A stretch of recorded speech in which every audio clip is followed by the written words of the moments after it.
কোটা সংস্কারের দাবিতে চট্টগ্রামে আন্দোলনকারী শিক্ষার্থীদের সঙ্গে সংঘর্ষের সময় 6 তলা ভবনের ছাদ থেকে ছাত্রলীগের অন্তত 15 কর্মীকে ফেলে দেওয়ার অভিযোগ উঠেছে। ক্যাম্পাস থেকে আমরা যে কোনো অপরাধী শক্তিকে আন্দোলনে যারা নেতৃত্ব দিচ্ছে তারা বিএনপি জামাতের হাতের পুতুলে পরিণত হয়েছে। কোটা সংস্কার আন্দোলনের শিক্ষার্থীদেরকে গুলি করে হত্যা। দর্শক, আপনারা দেখেছেন যে একজন আবু সাইদ নামের এক ভাইকে সরাসরি তিনি পুলিশের সামনে তিনি বীরের মতো দাঁড়িয়েছিলেন এবং তাকে সেখানে গুলি করে হত্যা করা হয়। দর্শক, তো এই নিয়ে কিন্তু সোশ্যাল মিডিয়ায় খুব তোলপাড় এবং বর্তমান আমাদের বাংলাদেশের কোটা সংস্কার নিয়ে কিন্তু আন্তর্জাতিকভাবেও অনেক প্রচার করা হচ্ছে এবং তারা নজর রাখছে। দর্শক, তো অবশেষে যুক্তরাষ্ট্র থেকে কি বার্তা দিলেন বাংলাদেশকে আমরা সে বিষয়ে বিস্তারিত জানবো এবং বর্তমানে সর্বশেষ পরিস্থিতিগুলো জানবো, যার কারণে সম্পূর্ণ ভিডিওটা না টেনে দেখতে চেষ্টা করবেন। তো কথা না বলে চলুন আমরা ভিডিও মূল আলোচনায় চলে যাই। ভিডিও মূল আলোচনায় চলে যাওয়ার আগে আপনার কাছে আমার ছোট করে একটু অনুরোধ, আপনি প্রত্যেক মুহূর্তের আপডেট পেয়ে চান তো অবশ্যই চ্যানেল সাবস্ক্রাইব করে দেবেন এবং পাশে থাকা বেল আইকনটি ক্লিক করে দেবেন, তাহলে প্রত্যেক মুহূর্তের আপডেটটি সবার আগে পৌঁছবে আপনার কাছে।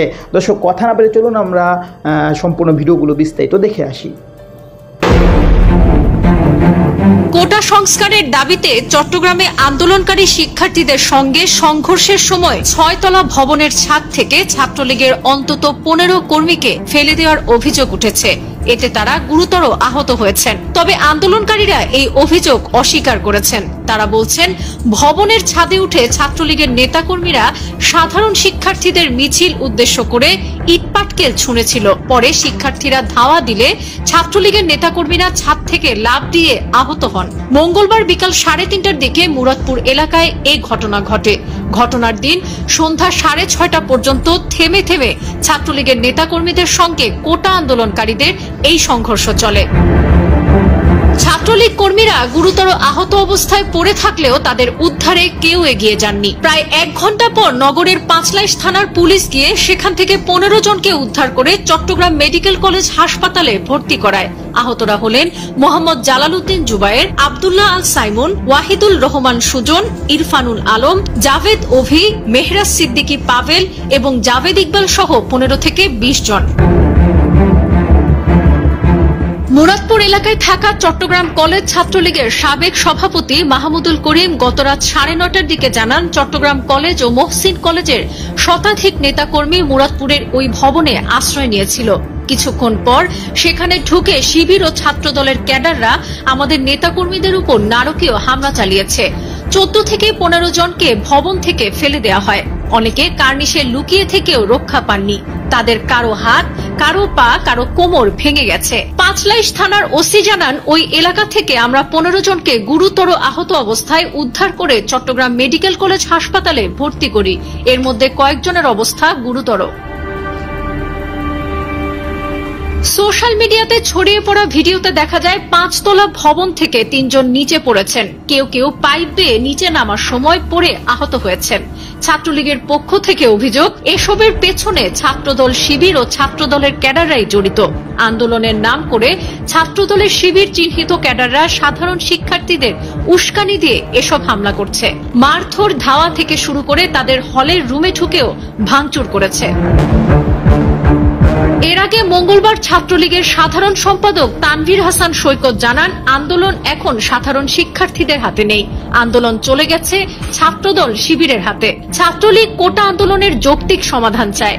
এই ধরনের আসলে একটা যৌক্তিক দাবির পক্ষে যারা থাকে তারা তো এই ধরনের সহিংস হইতে পারে, মানে অসহিংস থাকার কথা, সেখানে তারা এই ধরনের হামলা করবে ন্যাক্কারজনক, এটি তো আসলে কখনো কামনা আমরা করিনি। সে থেকে আমরা শুরু থেকে বলছি যে আমরা কোটা সংস্কার আন্দোলনের কর্মীদের সাথে আমাদের কোনো দ্বিমত নেই, বরং আমরা আন্দোলনের পক্ষে। কিন্তু তাদের এখন বোঝা উচিত যে একটা আন্দোলন অধিকারের জন্য যেটি হয়, সে আন্দোলনকে কেন, সে আন্দোলনে কারা কারা হামলা করছে, কেন তারা শিক্ষার্থীদেরকে হামলা করছে, কেন তারা রড, লাঠিসোঁটা, অস্ত্র, রামদা নিয়ে তারা কেন আন্দোলনের কর্মসূচিতে যাবে। তার মানে এরা স্পষ্টভাবে এদের সাথে সাধারণ শিক্ষার্থীদের কথা বলে এদেরকে ডিমোটিভেট, এক কথায় ওদের মোটিভেশনটা নিয়ে ওদের সাথে জামাতের, শিবির এবং বিএনপির ছাত্রদল মানে সম্পূর্ণভাবে তারা এখন নিয়ন্ত্রণ করছে। এর আগে গতকাল বিকেল থেকে নগরের মুরাদপুর 16 শহর 2 নম্বর গেট সহ আরো কয়েকটি এলাকায় দফায় দফায় সংঘর্ষে সেখানে রণক্ষেত্রে পরিণত হয়। এসব সংঘর্ষে 3 জনের প্রাণহানি ঘটেছে, আহত হয়েছেন শতাধিক। এর মধ্যে 78 জন চট্টগ্রাম মেডিকেল কলেজ হাসপাতালে চিকিৎসাধীন। দর্শক আপনি ভিডিওটি দেখলেন, ভিডিও দেখে যদি আপনার কোনো মন্তব্য থাকে তাহলে অবশ্যই কমেন্ট বক্সে কমেন্টে আপনার মূল্যবান মন্তব্য জানিয়ে দেবেন। দর্শক এখন আমরা পরবর্তী আরেকটি ভিডিও দেখব, যেটা দ্বারা আমরা আরও কিছু তথ্য আমরা জানতে পারবো। দর্শক চলুন আমরা সেই ভিডিওটি বিস্তারিত দেখে আসি। কোটা আন্দোলনে যারা নেতৃত্ব দিচ্ছে তারা বিএনপি জামাতের হাতের পুতুলে পরিণত হয়েছে। আমরা দেশকে বিএনপি জামাত কারো সেন্টিমেন্টকে কাজে লাগিয়ে অস্থিতিশীল করতে দিব না। হাইকোর্ট রায় দিল সরকারের বিরুদ্ধে, আর আন্দোলন করছে সরকারের বিরুদ্ধে। আজব, অদ্ভুত। এবং হাইকোর্টের এই রায় আবার সুপ্রিম কোর্টে স্থগিত করে দিয়েছে, অর্থাৎ সরকার যে কোটা বাতিল করেছিল সেটি আবার সেই আদেশ, সরকারের সেই আদেশ পুনর্বহাল করেছে। বর্তমানে কিন্তু হাইকোর্টের, সুপ্রিম কোর্টের আপিল বিভাগের রায় অনুযায়ী কোটা নাই, কোটার ভিত্তিতে চাকরি হবে না। এখন সেই পরিস্থিতি বিরাজ করছে। এটি জানার পরও যারা আন্দোলন করছে তারা দূরদর্শনমূলকভাবে আন্দোলনগুলোর নেতৃত্ব দিচ্ছে, আর সাধারণ ছাত্রছাত্রীদের ভুল বুঝিয়ে সম্পূর্ণভাবে সেখানে সম্পৃক্ত করার চেষ্টা করেছে, সম্পৃক্ত করেছে। আর এরপর সেখানে বিএনপি জামাত ঢুকেছে। বিএনপি জামাত ঢুকে তারা আন্দোলনের কর্মসূচি ঠিক করে দিচ্ছে।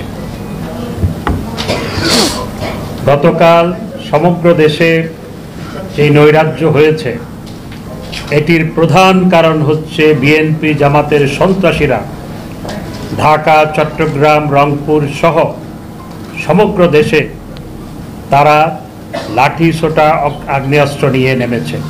নগদের কাছে সব গ্রাহকই প্রিয়, তাই তো সারা দেশে ক্যাশ আউট চার্জ সবচেয়ে কম। চট্টগ্রামে মানুষের রক কেটেছে, রক কাটা বাহিনী হচ্ছে শিবির। চট্টগ্রামে ছাদের উপর থেকে ছাত্রলীগের কর্মীদেরকে 6 তলার উপর থেকে ফেলে দিয়েছে এবং তারা সেখানে আগ্নেয়াস্ত্র নিয়ে হামলা চালিয়েছে। সেখানে 3 জন নিহত হয়েছে, একজন সাধারণ ছাত্রী, একজন সাধারণ ছাত্র, একজন ছাত্র দলের নেতা। তো ছাত্র দলের নেতা ওখানে গেল কেন? তাহলে ওরা ওখানে ঢুকেছে, এটা প্রমাণ হলো। আরেকজন সাধারণ মানুষ, ঢাকায়ও একজন পথচারী, আরেকজন ছাত্র। দর্শক আপনার সম্পূর্ণ ভিডিও দেখলেন, আর সম্পূর্ণ ভিডিও দেখে যদি আপনার কোনো মন্তব্য থাকে তাহলে অবশ্যই কমেন্ট বক্সে কমেন্ট আপনার মূল্যবান মন্তব্য জানিয়ে দেবেন। দর্শক কথা বলতে বলতে আমরা ভিডিও শেষ পর্যন্ত চলে এসেছি। ভিডিও শেষ করার আগে আপনার কাছে আবার অনুরোধ করছি, আপনি প্রত্যেক মুহূর্তের আপডেট পেয়েছেন তো অবশ্যই চ্যানেলটি সাবস্ক্রাইব করে দেবেন এবং পাশে থাকা বেল আইকনটি ক্লিক করে দেবেন, তাহলে প্রত্যেক মুহূর্তের আপডেট সবার আগে পৌঁছাবে আপনার কাছে। দর্শক ভিডিও শেষ করে সবাই ভালো থাকবেন, সুস্থ থাকবেন। আল্লাহ হাফেজ।